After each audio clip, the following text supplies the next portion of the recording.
감사절이라 감사를 주제로 말씀을 전해드리려고 합니다. 하나님께 드릴 최고의 감사가 뭘까 하는 기도를 한 주간 계속해 보았습니다. 그래서 감사를 주제로 말씀을 드리는데, 우리가 인생을 살다가 보면 감사하며 산다고 하는 것이 결코 쉬운 일이 아니라 하는 것을 그때마다 느끼지 않습니까? 그런 분들은 아마 대부분 그럴 거예요. 그런 분들은 제가 지금 소개해드리는 이 글을 잘 한번 새겨 들어보세요. 우리가 하나님께 드릴 감사가 뭘까 하고 고민을 하는데, 어떤 분들은 이런 얘기를 하더라고요. 감사라고 하는 것은 발견하는 것이다, 찾아내는 것이다, 이렇게 말할 수 있겠죠, 쉽게 풀이하면. 그래서 감사는 발견하는 것이다 라고 하는 분이 쓴 글이에요. 한번 들어보세요. 일상생활에서 하루하루 감사를 발견하는 것은 쉬운 일이 아니다. 우리의 삶이 대부분 매일매일 딱히 달라지지 않으며, 사람은 부정적인 것을 더 잘 기억하는 법이기 때문에 매일 감사할 거리를 찾는 것은 모래밭에서 바늘을 발견하는 느낌이 될지도 모른다. 그러나 감사는 모래밭에서 바늘 찾는 어려움에서 시작되어 모래밭을 감사하는 상황으로 변화되어 가는 것이다. 감사를 발견하는 과정 속에서 우리는 그냥 지나칠 수 있었던 일상을 다시 돌아보게 되고, 당연한 것들을 다시 주목하고 우리의 삶을 바라보는 시선을 재구성하게 되는 것이다.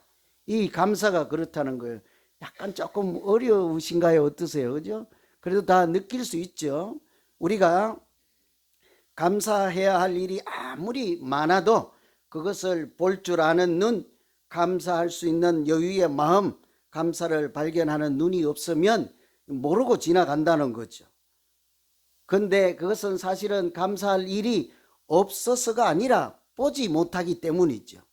느끼지 못하기 때문에 감사를 잃어버리고, 오히려 장로님 기도하신 것처럼 원망과 불평을 감사 대신에 가지고 살아가기가 쉽다는 것입니다. 여러분, 그렇다고 하면 그 감사를 발견하고 감사하는 그런 생활을 할 수 있는 눈, 어떻게 가질 수 있을까요? 감사를 발견하는 눈은 바로 믿음에서 오는 눈인 줄로 믿습니다. 믿음 있으면요. 그래서 저는 이분은 감사는 발견하는 것이다 이렇게 했는데, 저는 감사는 믿음이다 이렇게 글을 쓰고 싶더라고요. 근데 오늘 임직식도 있고 짧게 해야 돼서 더 장황하게 말씀은 드릴 수 없고, 감사는 발견하는 것임과 동시에 사실은 그 감사 자체가 하나님을 향한 우리의 믿음, 신앙의 고백이지 않겠습니까? 그래서 그 감사를 발견하는 눈, 믿음에서 오는데요. 우리 성경의, 구약 성경에 보면 하박국 3장에 그런 말씀이 있잖아요. 오늘 찬양에도 있는 가사 새겨 부르셨습니까? 무화과 나무가 무성하지 못하고 포도나무에 열매가 없고 감람나무에 소출이 없고 밭에도 먹을 것이 없으며 우리의 양도 없고 외양간에 송아지가 없을지라도, 그 다음이 뭐예요? 열심히 부르시더만. 그럼에도 불구하고 나는 여호와로 말미암아 즐거워하리로다. 구원의 하나님으로 말미암아 즐거워하리로다. 감사한다는 말씀이잖아요. 그 당시에 백성들이 하나님을 원망하고 인생을 비관만 하고 살다가 하나님을 제대로 알고 하나님의 은혜를 깨닫게 되고 믿음의 눈을 뜨고 보니까 아무것도 없는 거예요. 밭에도 없고 들에도 없고 자기가 이루었다 하는 것도 없고 내놓을 것도 없고, 지금 당장 고난이 해결되지 않았다 할지라도 감사하게 되었다 하는 신앙 고백과 같은 말씀이잖아요. 다 없어요. 무화과 나무에도 없고 들에도 없고 외양간에도 없고 우리에도 다 없어요. 그럼에도 불구하고 하나님께서 우리 아버지가 되어주시고, 그 자체가 여러분 감사이지 않겠습니까? 제가 아멘이 적어서 그러면 길어져요. 빨리빨리 아멘 해야 돼요. 하나님이 우리 아버지 되어주시면 기쁘다 감사하다 이걸 못 느끼시는 분들이요, 만약 우리가 나이가 어린 고아나 뭐 집 이런 이제 학생이라 치는데, 그럼 지나가다가 어떤 아저씨가 내가 너 보호자가 되어줄게, 내가 너 학비도 되어주고 내가 내 울타리가 되어줄게. 그러면 여러분 감사해요? 안 감사해요? 전혀 감사를 모르시는군요. 그죠? 얼마나 감사하겠어요. 오늘 잘 거처를 마련해주고 내일 먹을 양식을 주고 나와 아무 상관도 없는 분이 내가 너 아버지가 되어주고 삼촌이 되어줄게. 마치 하나님이 우리를 내가 너 아버지가 되어줄게 한다면 그보다 더 큰 은혜와 감사가 어디 있겠습니까, 여러분? 그 자체가 감사이지요. 그래서 여호와로 말미암아 즐거워하고 구원의 하나님으로 말미암아 기뻐하리로다.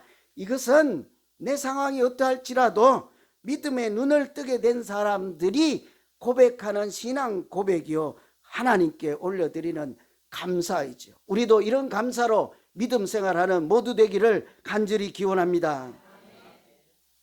오늘 추수감사절에 그래서 눈을 뜬 믿음 갖고 있는 우리가 하나님께 드릴 수 있는 감사가 뭘까?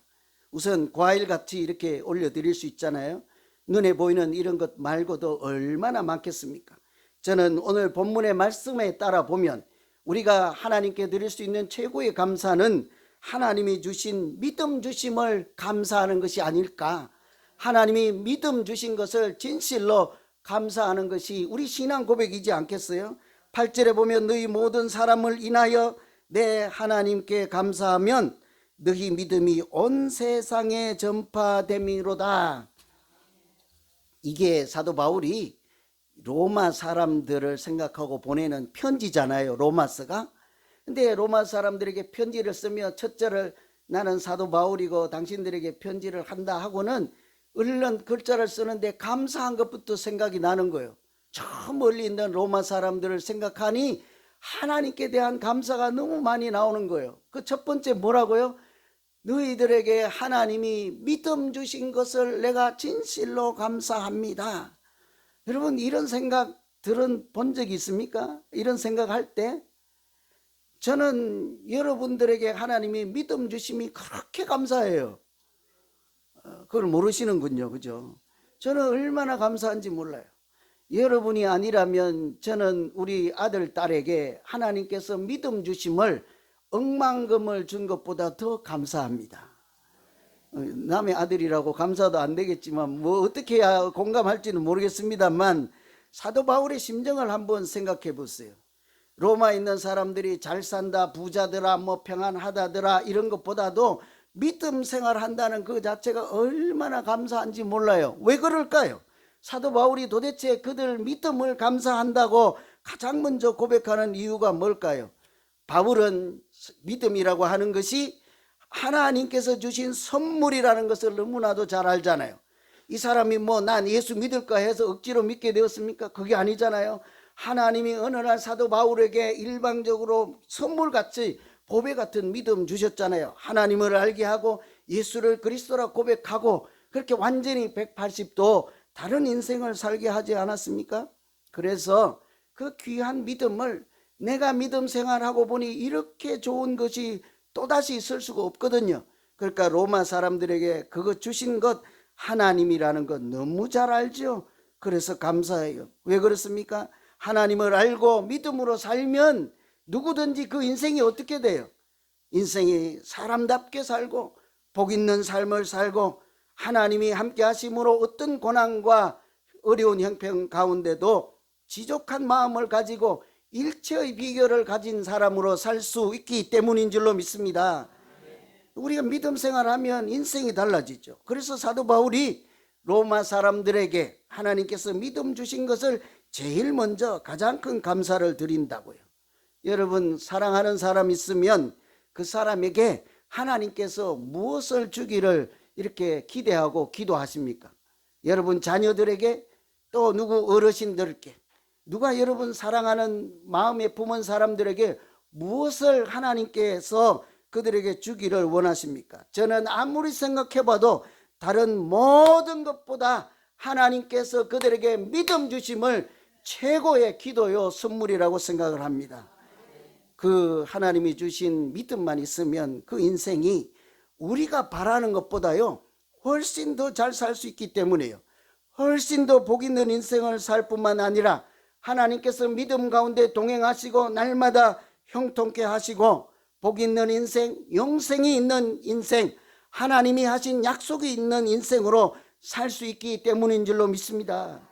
믿음이 그러니까 얼마나 좋아요. 그냥 돈 주세요, 성공하세요, 잘 살게 해주세요, 그 모든 것을 다 포함한 것이 이 아들을 하나님의 아들로 살게 하시고 땅에만 속한 사람이 아니라 하늘에 속한 거룩한 사람으로 이 지구에 하나님의 평화와 사랑을 실현할 수 있는 사람으로, 하나님이 사용하는 사람으로 살게 해 주십시오. 그보다 더 큰 선물이 어디 있겠습니까, 여러분? 오늘 보시다시피 우리는 과일을 하나님께 이렇게 올려드리고 예배를 드리잖아요. 여러분 뭐 농사도 안 지었으면서 이거 왜 갖고 왔어요? 다른 사람 지은 거. 이것은 그냥 형식이 아니라 내가 올려드릴 수는 말할 수 없는 마음의 감사, 기쁨의 감사, 또 여러 가지 다 가지고 올 수 없는 감사를 대표로 과일을 통해서 표현하는 마음이지 않겠습니까? 그런데 오늘 이 자리에도 이 과일보다 더 귀한 하나님께 드릴 감사가 있습니다. 여러분 보이십니까? 뭔지? 저는 너무너무 감사해요. 이 과일보다 더 이 감사해요. 오늘 우리가 임직을 받는 분들 5분들을 택했잖아요. 저분들의 믿음, 사도 바울이 로마에 사는 사람들의 믿음을 하나님께 감사한 것처럼 우리 전 교우들이 오늘 권사 임직을 받는 저분들의 믿음 얼마나 하나님께 감사합니까? 저는 그것이 얼마나 감사한지를 몰라요. 하나님께서 이분들을 택해 주시고 말씀을 배우게 하시고 하나님의 사랑을 알게 하시고 이제는 직분자의 사명까지 주실 때 지금까지 믿음으로 살게 하시고 의의 길로 인도해 주시고 세상에 휩쓸려 물들지 않게 하시고 거룩한 사람으로 살게 했으니 이보다 하나님께 더 감사할 일이 여러분 어디 있겠습니까? 저는 확신합니다. 이분들이 앞으로도 날마다 하나님께 감사하고 살아가는 일체의 비결을 가진 사람으로 하나님께서 함께 하시고 인도해 주실 줄로 믿습니다. 이분들뿐만 아니라 하나님은 우리에게도 그런 믿음을 주셨습니다. 하나님 나라의 상속자로 삼아주시고 하나님의 은혜를 진실로 감사하며 하나님께 날마다 영광을 올리드리는 우리 모두도 행복한 믿음 생활 되기를 간절히 기원합니다. 제가 설명도 잘 못하고 그래서 그러는데 다시 한번 사족이지만 여러분 우리 믿음 주심이 제 인생에 하나님께 드릴 최고의 감사인 줄로 믿습니다. 두 번째는 복음의 능력에 대한 감사입니다. 오늘 16절에 보면 내가 복음을 부끄러워하지 아니하나니 복음은 모든 믿는 자에게 구원을 주시는 하나님의 능력이 됨이니라. 이 사도 바울이 로마 사람들에게 편지를 쓰면서 그들이 믿음으로 잘 살고 또 열매를 맺고 하나님 안에서 복된 인생을 살기를 이렇게 바라는데 그 바람이 어떻게 구체적으로 이루어질 수 있겠습니까? 하나님이 역사하시고 인도해 주시고 도와주시지 아니하면 그런 일은 일어날 수가 없죠. 그래서 사도 바울은 가는 곳마다 자기가 복음을 전할 때마다 하나님이 어떻게 역사하시고 기적을 베풀어 주셨는지 너무나도 잘 알고 체험한 사람이잖아요. 그래서 그 복음이 너무너무 이 복음을 너무 어렵게 생각하시면 이해가 잘 안 돼서 하나님이 우리가 예수 그리스도를 영접해서 믿음으로 살아갈 때 나타내시는 하나님의 능력 정도 그냥 쉽게 생각해도 되겠습니다. 예수 그리스도를 영접해서 하늘에 속한 사람으로 살아가는 모든 이치를 이 사도 바울은 조금도 부끄럽게 여기지 아니한다. 전도하는 것을 부끄럽게 생각하지 아니하고 하나님의 말씀을 전하는 것을 부끄럽게 생각하지 아니하고 이렇게 세상에서 잘난 사람이 아니라 하나님께 쓰임받는 사람으로 사는 것을 부끄러워하지 않는다, 이런 말씀이잖아요. 왜 그런가 하면 이 사도 바울은 로마에 있는 사람들에게 복음을 전하고 전도를 해서 그 나라 이방 사람들 중에도 예수 믿는 사람들이 많이 나오기를 간절히 기대하고 기도하고 또 로마에 가기를 그토록 사모하였습니다. 그래서 오늘 말씀에도 보면 내가 할 수만 있으면 로마에도 가보고 싶다, 이렇게 얘기를 하잖아요. 이 사도 바울은 하나님께서 특별하게 이방인을 위한 사도라 이렇게 택함을 주셨잖아요. 그래서 이 바울은 이게 다른 사람들에게 편지를 하거나 자기를 소개할 때 늘 그렇게 얘기를 했어요. 나는 예수 그리스도의 일로 하나님께 택함 받은 사람으로 이방인에게 갇힌 바 된 사람이다. 이방인을 위해서 하나님이 특별히 전도하라고 세운 직분 받은 자다. 이런 사명감을 갖고 있었습니다. 그래서 사도 바울은 안디옥 교회에 한 자리에 있지 않고 그냥 보따리 하나 짊어지고 온 세상을 돌아다니면서 땅끝까지 에베소에도 갔다가 데살로니가도 갔다가 아덴에도 갔다가 이렇게 온 세상 다니면서 복음을 전하게 되었잖아요. 사도행전에 보시면 그 이방 나라에 가서 외국에 가서 선교에 가서 복음을 전할 때마다 어떤 일이 일어났습니까? 어떤 때는 귀신이 떠나가기도 하고 걷지 못한 사람이 일어나서 벌떡 일어나서 자리를 박차고 걸어가기도 하고 때로는 눈먼 자가 앞을 보기도 하고 때로는 낙심한 영혼들이 소망을 찾는 하나님의 역사가 나타나는 것을 항상 현장에서 목격하였잖아요. 그러니 그런 일을 내가 전도할 때 하나님이 역사하시는 그 현장에 한 번만이라도 있어 본 사람은 전도하지 않고는 견딜 수가 없는 거죠. 마음이 뜨거워서 불일듯하게 일어나서 가만히 있을 수가 없는 거예요. 여러분 다 아시다시피 사도 바울이 한 번은 복음을 전할 때 독사 뱀에 물린 적이 있잖아요. 이 독사에 물렸으니까 이제 손에 독사가 물고 있는 것을 옆에 주변 사람들이 다 보고 있으니까 다들 이제 놀라겠잖아요. 저 사람 이제 곧 죽는다. 이제 독이 몸에 퍼지면 곧 죽는다. 그래서 기다리고 있는데 웬걸 시간이 가도 점점 더 멀쩡하고 설교하는 그 입은 더 웅장하고 하나님의 말씀을 잘 선포하고 복음을 여상하게 전하니까 사람들 보는 사람들이 오히려 놀랐지요. 왜요? 저 사람은 사람일 수가 없다. 왜냐하면 독사에 물리고도 살아남을 수가 없는데도 불구하고 하나님이 생명을 지켜주시고 저렇게 특별한 사람이니 저는 사람이 아니라 신이다 이렇게 생각할 정도로 하나님께서 사도 바울이 가서 말씀을 전하고 복음을 전하는 현장에서마다 크고 놀라운 비밀한 역사를 날마다 보여주시니 어때요? 믿는 자들의 수가 가는 곳마다 늘어났잖아요. 그런 신비한 경험, 하나님만 하실 수 있는 일들, 그런 현장에서 사도 바울이 살았으니 그 일을 로마에까지 가서라도 한 번이라도 더 해보고 싶은 거죠. 그래서 하나님이 하시는 그 귀한 일에 쓰임받고 산다면 그 인생이 얼마나 행복하겠습니까? 그래서 사도 바울이 오늘 이 로마서에 내가 당신들의 믿음을 감사하고 내가 복음을 전할 때마다 하나님이 나타내시는 그 능력으로 당신들도 열매 맺고 나도 당신들도 믿음에 견고하게 서서 주님께 영광 돌리는 우리 되면 좋겠습니다 하는 편지를 보내는 거예요. 사도 바울만 그런 것이 아닙니다. 여러분 제가 오래전에 제가 몇 번 말씀을 드렸는데요. 오늘 본문과 같이 맥락이 같아서 다시 한번 소개를 해드립니다. 오래전에 제가 청년들을 데리고 태국에 가서 선교를 갔던 일이 있어요. 제가 방문한 교회는 집을 짓거나 뭐 책상을 만들거나 다른 일을 하는 것이 아니라 집집마다 다니면서 전도만 하는 거예요.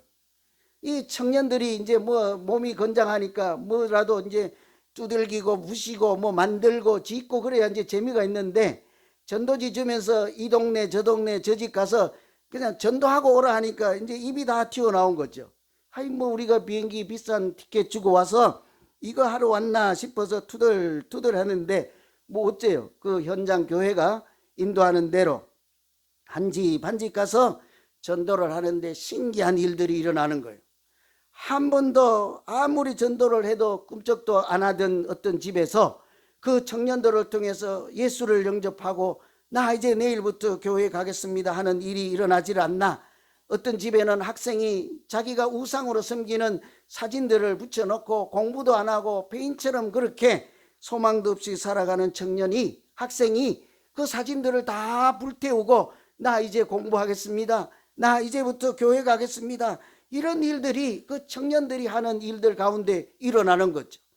청년들이 뭐 말이 유창하기를 합니까? 지혜가 있습니까? 뭐 대단한 인물들도 아닌데 어떤 집에 홀로 계신 할머니 집에 가서 그냥 아무 한 일도 없어요. 할머니하고 시간 좀 보내주고 어떻게 했는지 모르지만 나중에 들으니 그 할머니가 말도 잘 통하지 않는 청년들을 통해서 큰 위로를 받고 은혜를 받았다는 얘기를 들었습니다.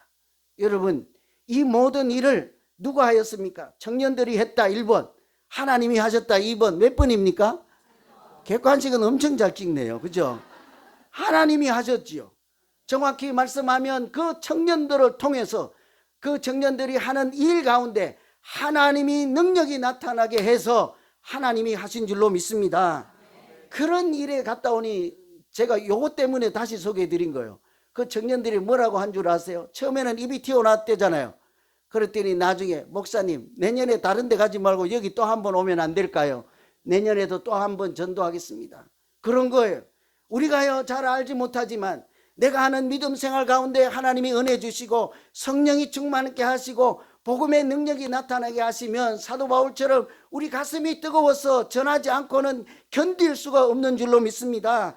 내가 전할 때마다 어떤 사람이 병이 고쳐지고 어떤 사람이 눈물이 멈춰지고 어떤 낙심한 사람이 위로를 얻었다 하면 내가 잘한 일입니까? 아니면 우리가 하나님께 감사해야 될 일입니까?